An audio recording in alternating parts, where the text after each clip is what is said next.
محمد وعلى آل سيدنا محمد وبارك وسلم.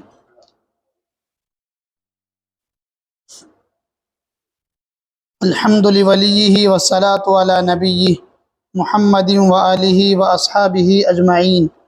أما بعد، أعوذ بالله من الشيطان الرجيم.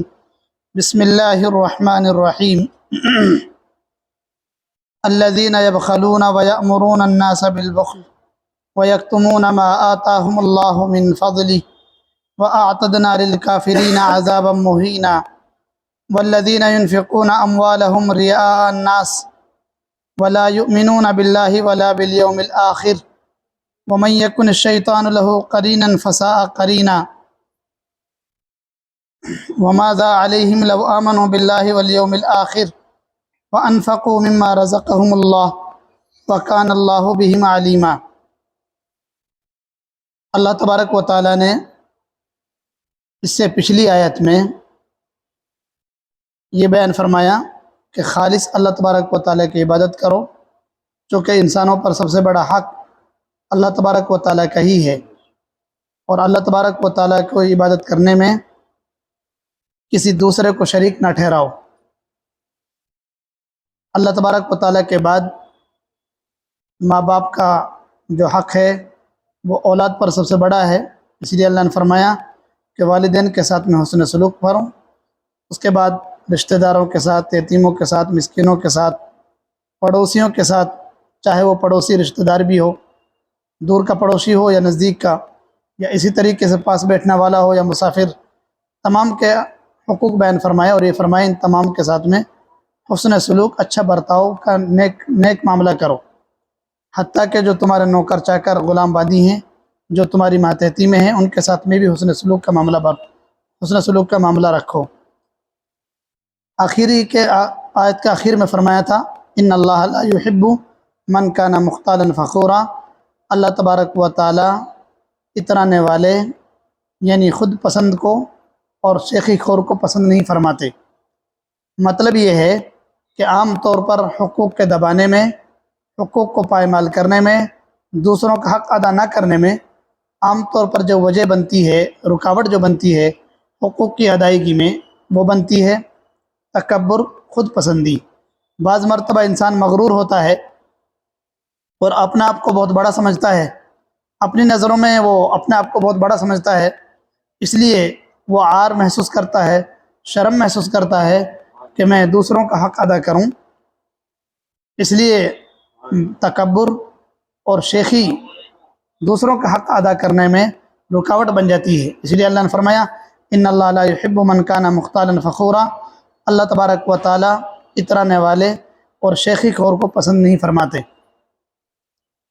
اللہ نے فرمایا کہ یہ شیخی خور اور اترانے والے وہ لوگ ہیں الذین یبخلون، جو بخل کرتے ہیں، ویأمرون الناس بالبخل، خود بھی بخل کرتے ہیں اور دوسرے لوگوں کو بھی بخل پر آمادہ کرتے ہیں، بخل کا مشورہ دیتے ہیں، بخل کا حکم کرتے ہیں. وَيَكْتُمُونَ مَا آتَاهُمُ اللَّهُ مِنْ فَضْلِهِ، اور جو کچھ اللہ تبارک و تعالیٰ نے اپنے فضل سے ان کو دیا ہے اس کو چھپاتے ہیں. وَأَعْتَدْنَا لِلْكَافِرِينَ عَذَابًا مُهِينًا، اللہ نے فرمایا کہ ہم نے کافروں کے لیے ذلت والا، رسوا کن عذاب تیار کر کے رکھا ہے. ایک وجہ تو حقوق کی ادائیگی میں رکاوٹ بننے کی یہ بیان کی گئی کہ خود پسندی، تکبر اور بڑائی انسان کو دوسروں کا حق ادا کرنے میں رکاوٹ بن جاتی ہے. انسان عار محسوس کرتا ہے کہ میں چھوٹے لوگوں کی مدد کیسے کروں، ان کا حق کیسے ادا کروں، اس لیے وہ دوسروں کے حق کو پائمال کرتا ہے، اپنا آپ کو بڑا سمجھتا ہے اور سمجھتا ہے کہ میں نے دوسروں کا حق ادا کیا تو میری نیکی ہو جائے گی. دوسری وجہ عام طور پر جو دوسروں کے حق کو پائمال کرنے میں وجہ بنتی ہے وہ ہے کنجوسی اور بخل. آدمی سوچتا ہے کہ اگر میں نے حق ادا کیے دوسروں کے، مال خرچ کرنا پڑے گا اور میرا مال گھٹ جائے گا، اس لیے وہ کنجوسی کرتا ہے. اللہ نے فرمایا الذین یبخلون، جو لوگ بخل کرتے ہیں. بخیل آدمی، کنجوس آدمی اللہ کے نزدیک بہت برا ہے. احادیث مبارکہ سے پتہ چلتا ہے کہ اللہ تبارک و تعالی نے بخیل کی اور بخل کرنے والے کی، کنجوس کی بہت برائی فرمائی ہیں، حتیٰ کہ حدیث میں آتا ہے کہ بخیل آدمی اللہ سے بھی دور ہوتا ہے، جنت سے بھی دور ہوتا ہے، اور لوگوں کی نظروں میں بھی دور رہتا ہے، اور جہنم کی آگ سے بالکل قریب ہوتا ہے۔ اس کے مقابلے میں جو سخی آدمی ہے وہ اللہ سے بھی قریب ہوتا ہے، جنت کے بھی قریب ہوتا ہے، لوگوں کی نظروں میں بھی وہ اچھا ہوتا ہے، اور جہنم کی آگ سے وہ سخی آدمی دور رہتا ہے، اور بخیل آدمی جنت سے دور رہتا ہے، جہنم کے بالکل قریب ہوتا ہے۔ بلکہ ایک حدیث میں اللہ کے نبی نے فرمایا کہ بخل کا درخت جہنم میں ہے اور اس کی شاخیں دنیا میں پھیلی ہوئی ہیں، جو اس کی شاخیں پکڑے گا، ٹہنیوں کو پکڑے گا، وہ کہاں جائے گا؟ جہنم میں۔ بلکہ بعض حدیثوں میں اللہ کے نبی نے فرمایا کہ شیطان بخیل آدمی کی طرف سے اتنا مطمئن ہوتا ہے، وہ یہ سمجھتا ہے کہ بخیل آدمی کو جہنم میں لے جانے کے لیے اس کا بخل ہی کافی ہے، مجھے مزید محنت کرنے کی اس پر ضرورت نہیں ہے۔ بخل دو طرح کا ہے۔ اللہ کے نبی صلی اللہ علیہ وسلم نے بخیلی کے بارے میں فرمایا کہ جو لوگ بخل کرتے ہیں، حضرت عبداللہ بن عباس رضی اللہ تعالیٰ عنہ کی حدیث سے بات معلوم ہوتی ہے کہ یہ قرآن مجید کی آیت مدینہ منورہ کے یہودیوں کے بارے میں نازل ہوئی ہے۔ جو مدینہ منورہ میں جو یہودی تھے وہ مال کے ساتھ بھی بخل کرتے تھے، اور ان کے اندر کبر بھی پایا جاتا تھا، وہ بڑے مغرور بھی ہوتے تھے اور بڑے کنجوس بھی ہوتے تھے، اور کنجوسی کے معاملے میں بھی ان کے اندر دو باتیں پائی جاتی تھیں، مال خرچ کرنے میں بھی وہ بخل کرتے تھے، اور اللہ تعالیٰ نے جو ان کو آسمانی علم تورات وغیرہ کا دیا تھا اس میں بھی وہ بخل کرتے تھے۔ یعنی نبی کریم صلی اللہ علیہ وسلم کے بارے میں جو صفات، جو نبی کریم صلی اللہ علیہ وسلم کا حلیہ تورات میں انہوں نے پڑھ رکھا تھا، جن کی معلومات ان کو تھی، وہ لوگوں سے اس کو چھپا کے رکھتے تھے، کہیں ایسا نہ ہو کہ ہم نے اگر نبی کریم صلی اللہ علیہ وسلم کے بارے میں بتا دیا تو کہیں دوسرے لوگ ایمان قبول نہ کرنے، اسلام میں داخل نہ ہو جائیں، اس لیے وہ علم کو چھپا کر علم کے بارے میں بھی بخل کرتے تھے۔ تو علم بخل اسی کا نام نہیں ہے کہ صرف مال خرچ نہ کیا جائے، بلکہ اللہ تعالیٰ نے جو علم دے رکھا ہے اگر وہ دوسروں لوگ اس سے فائدہ نہیں اٹھا رہے ہیں یا دوسروں لوگوں تک علم کو نہیں پہنچا رہا ہے، یہ بھی علم کے ساتھ بخل ہے۔ اس میں دونوں چیزیں داخل ہیں، کیونکہ مدینہ منورہ کے جو یہودی تھے ان کے اندر یہ دونوں باتیں پائی جاتی تھیں، مال کے اعتبار سے بھی وہ کنجوس تھے اور وہ علم کے اندر بھی بخل کرتے تھے۔ وَيَأْمُرُونَ النَّاسَ بِالْبُخْلِ، اور لوگوں کو بخل کا مشورہ بھی دیتے تھے، یعنی خود بھی بخیل ہیں اور دوسرے لوگوں کو بھی بخل کا مشورہ دے رہے ہیں۔ بین القرآن میں لکھا ہے کہ عام طور پر انسان دوسروں کے حق ادا کرنے میں بخل آڑ بن جاتا ہے۔ آدمی یہ سوچتا ہے اگر میں نے فلاں کا حق ادا کر دیا تو مجھے مال خرچ کرنا پڑے گا، تو اور میرا مال میں اگر میں نے مال خرچ کر دیا تو میرا مال گھٹ جائے گا، لوگ جو میری عزت کر رہے ہیں، لوگوں میں جو میری پہنچ بنی ہوئی ہے وہ میرے مال کی وجہ سے تو بنی ہوئی ہے۔ تو آدمی پھر کیا کرتا ہے؟ بخل کرتا ہے، کہیں ایسا نہ ہو کہ مال خرچ کرنے سے میرا مال کم ہو جائے، اور جب میرا مال کم ہو جائے گا تو پھر لوگ مجھے پوچھیں گے نہیں، مالداری کی وجہ سے، میری امیری کی وجہ سے تو لوگ مجھے پوچھ رہے ہیں، تو وہ بخل کرتا ہے۔ اب ظاہر سی بات ہے کہ جب آدمی خود بخل کر رہا ہے تو اب وہ دوسرے لوگ کہیں اس کو یہ نہ کہنے لگا بڑا آدمی فلاں آدمی بڑا بخیل ہے، تو اس لیے وہ دوسرے لوگوں کو بھی بخل پر آمادہ کرتا ہے تاکہ دوسرے لوگوں کو کہنے کا موقع ہی نہ ملے کہ فلاں آدمی بخیل ہے، تو دوسرے لوگوں کو بھی وہ مشورہ دیتا ہے کیوں خرچ کر رہے ہو خواہ، کیا ضرورت ہے یہاں خرچ کرنے کی، تو دوسرے لوگوں کو بھی وہ بخل کا مشورہ دیتے ہیں۔ وَيَكْتُمُونَ مَا آتَاهُمُ اللَّهُ مِنْ فَضْلِهِ، اور اللہ تعالیٰ نے جو اپنے فضل سے جو کچھ دے رکھا ہے اس میں اس کو چھپاتے ہیں۔ اس سے مراد یا تو مال ہے کہ مال کو چھپا لیتے ہیں، مال کو اس لیے چھپاتے ہیں اگر لوگوں کو پتہ چل گیا کہ فلاں آدمی کے پاس مال ہے تو سوال کرنے والے، مانگنے والے گھر تک پہنچ جائیں گے، اس لیے مال کو چھپا کے رکھو تاکہ لوگوں کو پتہ ہی نہ چلے، کوئی مانگنے والا آئے گا ہی نہیں۔ یا تو یہ مراد ہے، یا مراد یہ ہے کہ علم کو چھپاتے ہیں، جیسے کہ مدینہ منورہ کے جو یہودی تھے وہ نبی کریم صلی اللہ علیہ وسلم کے صفات وغیرہ کو چھپا لیتے تھے، اور چھپاتے اس لیے تھے اگر ہم نے اس کو ظاہر کیا تو کہیں ایسا نہ ہو کہ لوگ ایمان قبول کر لیں، اس لیے وہ نبی کریم صلی اللہ علیہ وسلم کے بارے میں جو پیشن گوئیاں تھیں، جو بشارتیں تھیں، جو نبی کریم صلی اللہ علیہ وسلم کی صفات تورات میں انہوں نے پڑھ رکھی تھی، جن کا ان کو علم تھا، وہ اس علم کو وہ چھپا لیا کرتے تھے۔ وَأَعْتَدْنَا لِلْكَافِرِينَ عَذَابًا مُهِينًا، اللہ نے فرمایا کہ ہم نے کافروں کے لیے ذلت والا رسوا کن عذاب تیار کر کے رکھا ہے۔ یہاں کافروں سے مراد یا تو عام کافر ہیں یا مدینہ منورہ کے یہودی ہیں، بہرحال جو بھی ہو، چونکہ کنجوسی کرنا، بخل کرنا، لوگوں کو بخل کا مشورہ دینا، مال کو چھپانا یا اللہ کے دے ہوئے علم کو چھپانا، یہ کوئی کافر ہی کر سکتا ہے۔ ایمان والے کی شان یہ نہیں ہے کہ اللہ کے دے ہوئے مال میں بخل کرے، دوسرے لوگوں کا بخل کا مشورہ دے، اللہ کے دے ہوئے مال کو چھپائے، یا یہ کہ اللہ نے جو علم دیا اس کو وہ چھپا لے، یا یہ کہ وہ تکبر کرے، دوسرے کے حق کو نہ ادا کرے۔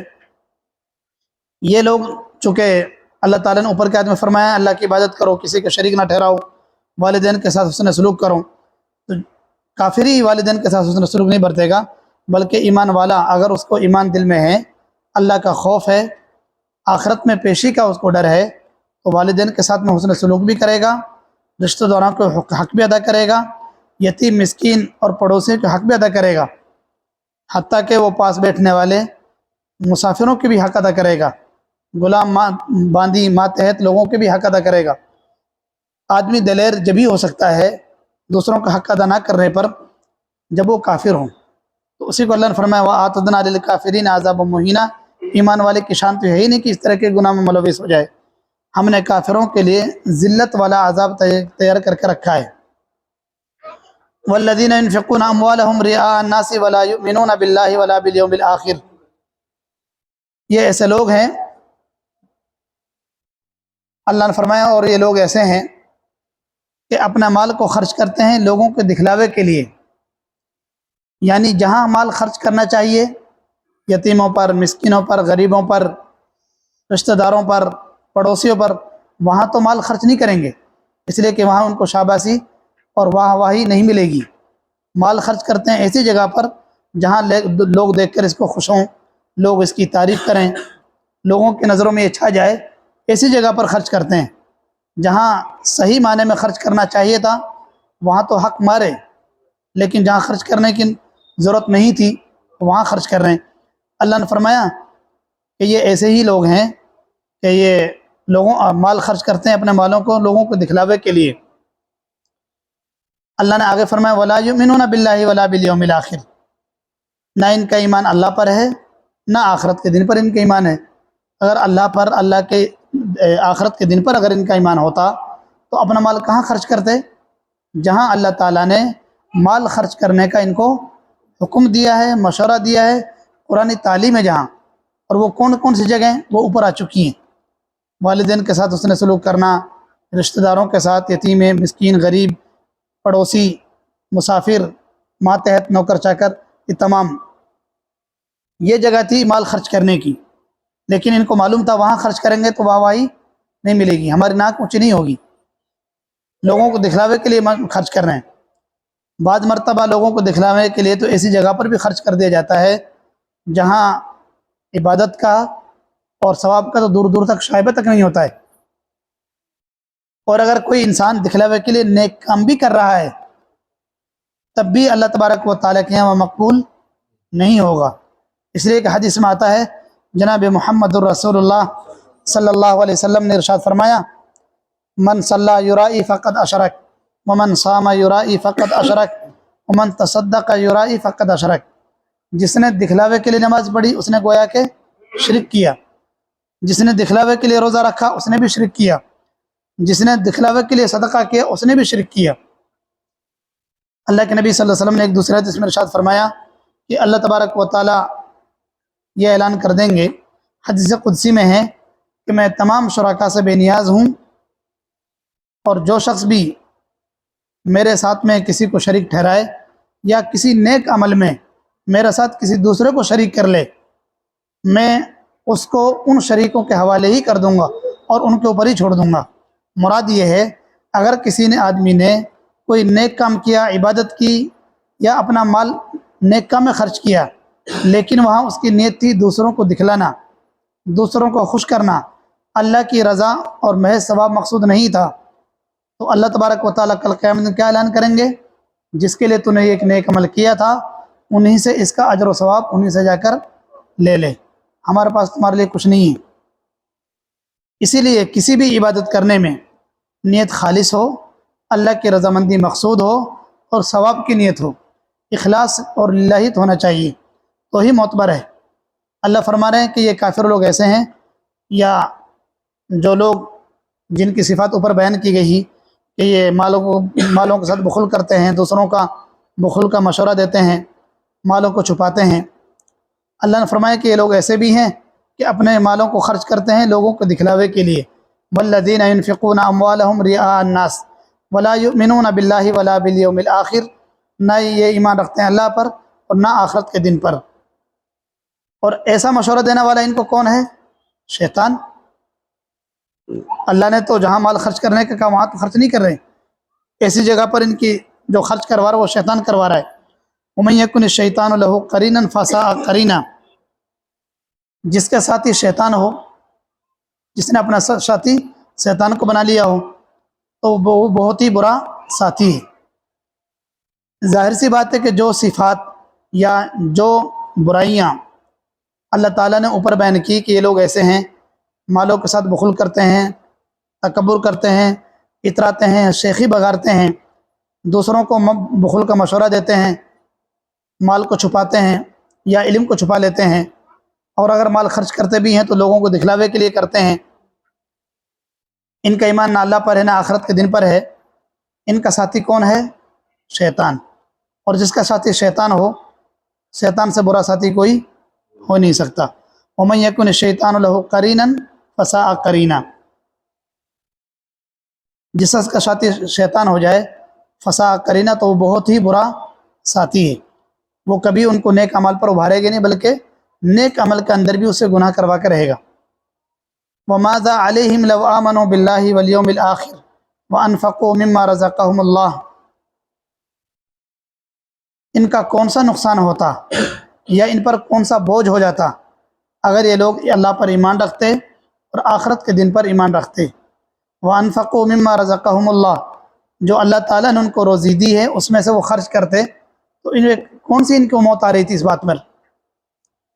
وَمَاذَا عَلَيْهِمْ، اور ان پر کون سا بوجھ ہوتا یا ان کا کون سا نقصان ہو جاتا، لو آمنوا باللہ، اگر یہ لوگ اللہ پر ایمان لاتے، والیوم الآخر، اور قیامت کے دن پر ایمان رکھتے، وَأَنفَقُوا مِمَّا رَزَقَهُمُ اللَّهُ، جو اللہ تعالیٰ نے روزی ان کو دی ہے اس میں سے وہ خرچ کرتے۔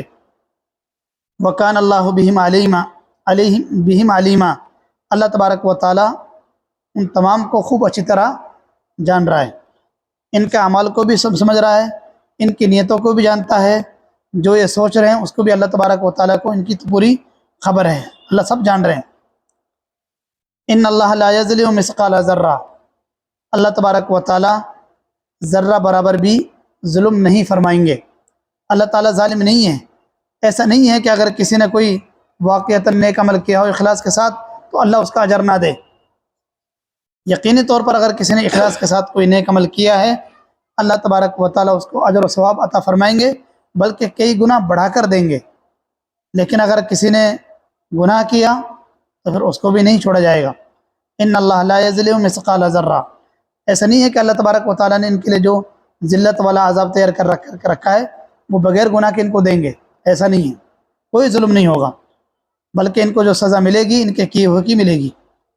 اللہ تبارک و تعالیٰ ذرہ برابر بھی ظلم کرنے والے نہیں، ظلم نہیں فرمائیں گے۔ وَإِن تَكُ حَسَنَةً يُضَاعِفْهَا، اگر کوئی نیکی ہوگی تو اللہ تبارک و تعالیٰ اس کو کئی گنا بڑھا دیں گے۔ وَيُؤْتِ مِن لَّدُنْهُ أَجْرًا عَظِيمًا، اللہ تبارک و تعالیٰ اپنے پاس سے بڑا اجر اس کو عنایت فرمائیں گے۔ اللہ تعالیٰ کے یہاں نیکیوں کی بڑی قدر ہے، ذرہ برابر بھی نیکی کری اللہ تعالیٰ کا وعدہ ہے یضاعفھا، اس کو کئی گنا اس کا اجر و ثواب دیں گے۔ قرآن اور حدیث کے مطالعے سے یہ بات معلوم ہوتی ہے، من جاء بالحسنۃ فلہ عشر امثالھا، ایک نیکی کرو کم سے کم کتنی ملتی ہیں؟ 10۔ من جاء بالحسنۃ فلہ عشر امثالھا، ایک نیکی کرو اس کا اجر ثواب کتنا؟ 10 سے تو شروعات ہوتی ہے۔ اور جو لوگ اپنے مالوں کو اللہ کے راستے میں خرچ کرتے ہیں اخلاص کے ساتھ اس کی شروعات ہوتی ہے 700 سے. کتنے سے؟ 700. ومثل الذین ينفقون اموالهم فی سبیل اللہ کمثل حبۃ انبتت 7 سنابل فی کل سنبلۃ 100 حبہ. اللہ نے فرمایا جو لوگ اللہ کے راستے پر مال خرچ کرتے ہیں ان کی مثال ایسی ہے جیسے کسی نے دانہ زمین پر بویا اگایا اور اس ایک دانے کے ذریعے سے جو پودا اگا ہے اس کے اندر کتنی بالیاں نکلی؟ 7. اور ہر بالی میں کتنے دانے؟ 100. تو کتنے دانے ہو گئے؟ ایک کے 700. اللہ کے راستے میں مال خرچ کرنے کا کم سے کم ادنا سے ادنا درجہ ایک کے کتنے ملیں گے؟ 700. اور پھر اس کے اخلاص کے پیچھے ہے. جتنا زیادہ اخلاص ہوگا اور جتنی زیادہ حاجت اور ضرورت مندی ہوگی اسی اعتبار سے اللہ تبارک و تعالیٰ اس کا ثواب کو بڑھاتے رہیں گے. اللہ نے فرمایا وَإِن تَكُ حَسَنَةً يُضَاعِفْهَا. ایسے ہی نماز کے لیے بھی آتا ہے کہ جو نماز جماعت کے ساتھ پڑھی جائے گی اس کا ثواب کتنا ہے؟ ایک حدیث میں 25 گنا زیادہ اور ایک حدیث میں 27 گنا زیادہ ثواب ہے اس نماز کے مقابلے میں جو گھر پر پڑھی جائے. اور یہ تو کم سے کم درجہ ہے. اور پھر جیسا نماز کے اندر خشوع و خضوع اور اخلاص و للہیت اور اللہ تبارک و تعالیٰ کی رضامند مقصود ہوگی اسی اعتبار سے اللہ تبارک و تعالیٰ اس کے ثواب میں اضافہ فرما دیں گے. اللہ نے آگے فرمایا وَيُؤْتِ مِن لَدُنْهُ أَجْرًا عَظِيمًا. اللہ تعالیٰ اپنے پاس سے بڑا اجر عطا فرمائیں گے. جس کو اللہ بڑا کہہ رہے ہیں اس کی بڑائی کی کوئی انتہا ہے؟ ایک تو انسان کے اعتبار سے کوئی چیز بڑی ہو، انسان تو اپنے اعتبار سے کسی چیز کو بڑا کہتا ہے، لیکن اللہ کہہ رہے ہیں جس کو بڑا اس کی بڑائی کی کوئی انتہا نہیں. اللہ نے فرمایا وَإِن تَكُ حَسَنَةً. اگر کوئی نیکی ہوگی کسی نے بھی کی ہو یضاعفھا اس کو کئی گنا زیادہ کر کے اللہ تبارک و تعالیٰ اس کا ثواب دیں گے. وَيُؤْتِ مِن لَدُنْهُ أَجْرًا عَظِيمًا. اور اپنے پاس سے اس کے لیے بڑا اجر عطا فرمائیں گے. فَكَيْفَ إِذَا جِئْنَا مِن كُلِّ أُمَّةٍ بِشَهِيدٍ وَجِئْنَا بِكَ عَلَىٰ هَٰؤُلَاءِ شَهِيدًا.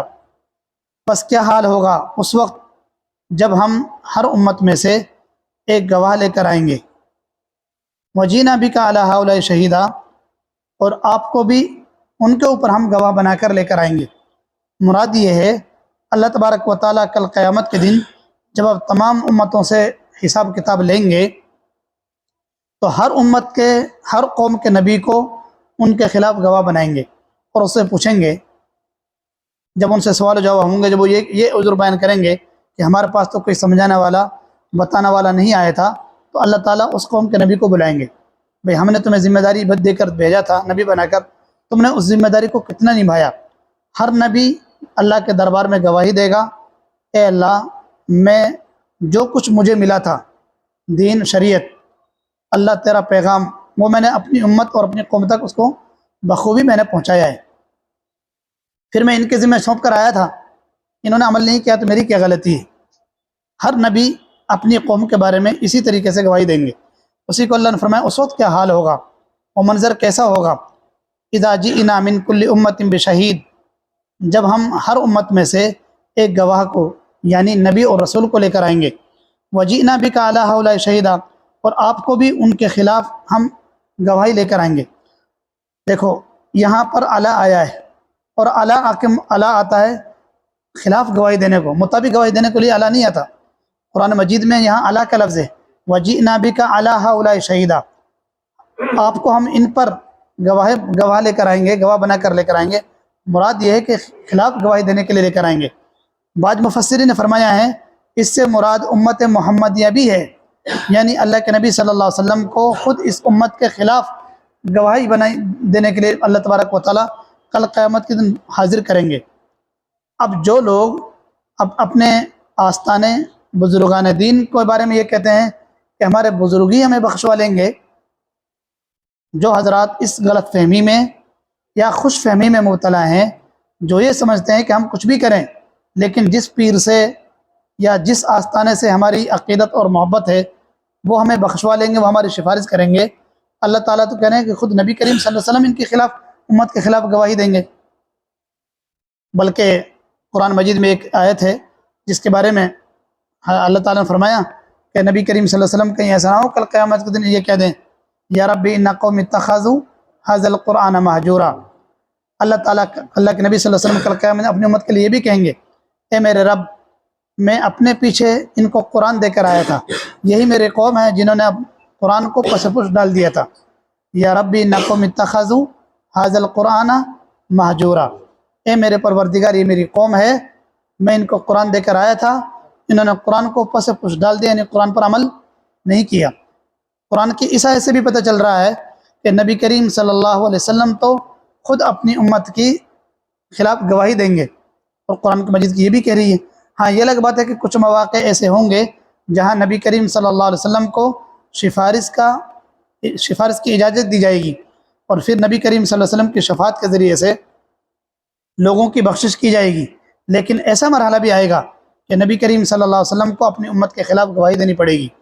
حدیث میں آتا ہے کہ ایک موقع پر نبی کریم صلی اللہ علیہ وسلم نے حضرت عبداللہ بن مسعود رضی اللہ تعالیٰ عنہ کو فرمایا قرآن کی تلاوت کیجیے، میں قرآن سننا چاہتا ہوں۔ اس کو فرمایا اللہ کے نبی نے حضرت عبداللہ بن مسعود کو۔ حضرت عبداللہ بن مسعود رضی اللہ تعالیٰ عنہ فرمایا یا رسول اللہ میں آپ کو تلاوت کر کے قرآن کی سناؤں؟ اللہ کے نبی نے فرمایا ہاں آپ قرآن کی تلاوت کیجیے، میں سننا چاہتا ہوں۔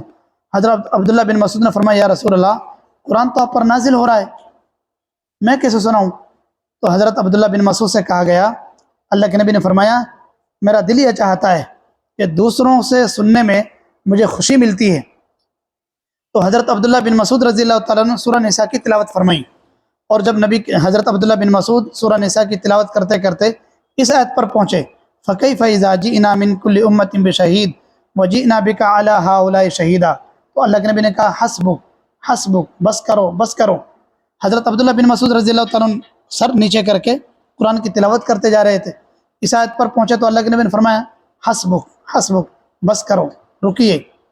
تو حضرت عبداللہ بن مسعود رضی اللہ تعالیٰ عنہ سر اٹھایا، دیکھا اللہ کے نبی صلی اللہ علیہ وسلم تو زار و قطر رو رہے ہیں، آنکھوں سے آنسو جاری ہیں، داڑھی مبارک تر ہو رہی ہے۔ اللہ کے نبی صلی اللہ علیہ وسلم نے فرمایا میری امت کے خلاف کل قیامت کے دن مجھے ہی گواہی دینی پڑے گی، اس وجہ سے مجھے رونا آ رہا ہے۔ اس حدیث سے بھی پتہ چلتا ہے کہ نبی کریم صلی اللہ علیہ وسلم اس امت کے خلاف بھی گواہی دیں گے اگر ہم نے نبی کریم صلی اللہ علیہ وسلم کی سنت اور اللہ کے حکموں کی پابندی نہیں کی ہے۔ تو ہم اس خوش فہمی میں نہ رہ جائیں کہ ہم تو امت محمدیہ میں شامل ہیں، کہ ہم بخشے بخشائے ہیں، بلکہ انسان کے عمل اور ایمان کے ذریعے سے ہی انسان کو بخشا جائے گا۔ بلکہ حدیث میں ہے من بدع عملہ لم یسرِ نسبہ، جس کو اس کے عمل نے پیچھے چھوڑ دیا ہو اس کا نسب نامہ اس کو آگے نہیں بڑھا سکتا۔ یومئذ یود الذین کفروا وعصوا الرسول، اس دن جو لوگ کافر ہیں اور جنہوں نے رسول کی نافرمانی کی ہے وہ یہ تمنا کریں گے، آرزو کریں گے لو تسوا بہم الارض، کاش کہ ان کے ساتھ زمین کو برابر کر دیا جاتا۔ مراد کافر لوگ نافرمان، اللہ کے رسول کے نافرمان یہ آرزو اور حسرت کریں گے کہ اے آج زمین پھٹے، ہم زمین کے اندر مل جائیں اور نیست و نابود ہو کر نسیم منسیہ بھول بھلیاں ہو جائیں، اور ہم سے حساب و کتاب کا سامنا ہمیں نہ کرنا پڑے، یہ تمنا کل قیامت میں کریں گے۔ انور بھائی نے ابھی تلاوت فرمائی تھی، آخر میں کیا کہا تھا؟ یا لیتنی کنت ترابا، کیا تمنا کریں گے کافر؟ کاش کہ ہم مٹی ہو جاتے، اور مٹی ہونے کے بعد ہمیں دوبارہ زندہ نہ کیا جاتا، اللہ کے دربار میں ہماری حاضری نہیں ہوتی۔ یہی لوگ کافر تمنا کریں گے۔ یومئذ یود الذین کفروا وعصوا الرسول، جس دن کافر اور اللہ کے رسول کے نافرمان یہ تمنا اور آرزو کریں گے لو تسوا بہم الارض، کاش کہ ان کو زمین کے اندر ملا دیا جاتا، ان کے ساتھ میں زمین کو بالکل برابر کر دیا جاتا۔ ولا یکتمون اللہ حدیثا، اللہ نے فرمایا اللہ تبارک و تعالیٰ سے وہ کسی بات کو چھپا نہ سکیں گے، اللہ کے یہاں کوئی بات چھپے گی نہیں، بلکہ ہر چیز بالکل ظاہر ہوگی۔ فمن یعمل مثقال ذرۃ خیرا یرہ ومن یعمل مثقال ذرۃ شرا یرہ، اگر کسی نے ذرہ برابر بھی کوئی نیکی کی ہوگی اللہ تبارک و تعالیٰ اس کو بلا کر حاضر کریں گے، جس نے ذرہ برابر بھی کوئی برائی کی ہوگی وہ بھی سامنے ہوگی، اور اس کے حساب کے مطابق اس کو بدلہ اور جزا یا سزا اس کو مل کر رہے گی۔